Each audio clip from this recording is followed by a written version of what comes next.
На рынках Кыргызстана жаркие дни, идет бойкая торговля свежими овощами и фруктами. Оптовый базар в Бишкеке – одна из основных перевалочных баз. Сюда приходят груженные сельхозпродукцией фуры из Узбекистана. Практически весь товар уходит транзитом за рубеж, в Казахстан и Россию. Перекупщики признаются, что таможня – главная причина того, что овощи доходят до покупателей не такими свежими и по завышенным ценам. Бахадыр Таракулов, гражданин Узбекистана, привез на продажу помидоры.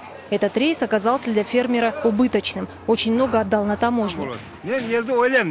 Ну вот, помидоры мои не продаются, потому что цена у меня завышенная. Пришлось отдавать деньги на узбекской границе, потом на кыргызской. Вот за одну эту коробку 2 раза отдал по $15, а коробок у меня много, и вообще очень сложно границы переезжать.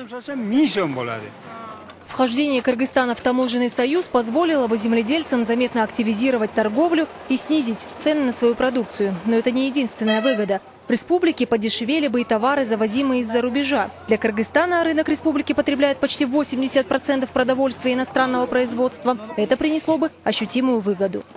А наш бизнес, например, вот ассоциация Легпром, и с многими мы разговариваем, они говорят, что им выгодно в таможенном союзе быть. Быстрее надо бы вступать и все делать. Но они не видят того, что все товары, как чем они работают, заводятся с третьих стран.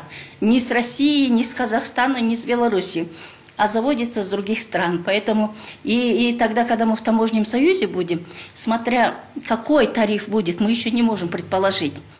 Но специалисты отмечают и отрицательные стороны вхождения в этот союз. Например, небольшие проблемы вызовет членство Кыргызстана во Всемирной торговой организации, хотя республика и оставляла за собой право изменения таможенных тарифов. Другой спорный момент – это то, что республика может лишиться части средств, собираемых на границах за транзит и ввоз товаров. Таможенный союз предполагает формирование общего бюджета, доля республики в котором может быть очень незначительной. Таможни такого не будет между нами. Вся продукция будет без оформления проходить. Она будет на единой границе. Например, вот как в Советском Союзе была единая граница, например, Белоруссия через Украину, там проходили с Европы, там с других мест, может быть, с Владивостока выходили. Такой единой территории, где будут единые пункты, откуда будут таможни. А между странами не будут таможни. На данный момент никто из кыргызских специалистов не уверен в том, что присоединение к таможенному союзу Беларуси, Казахстана и России принесет только выгоды. И уже сейчас экономисты говорят, что процесс интеграции может быть болезненным и долгим. Наряду с этим есть и официально озвученные планы. Кыргызстан войдет в таможенный союз уже к началу 2011 года.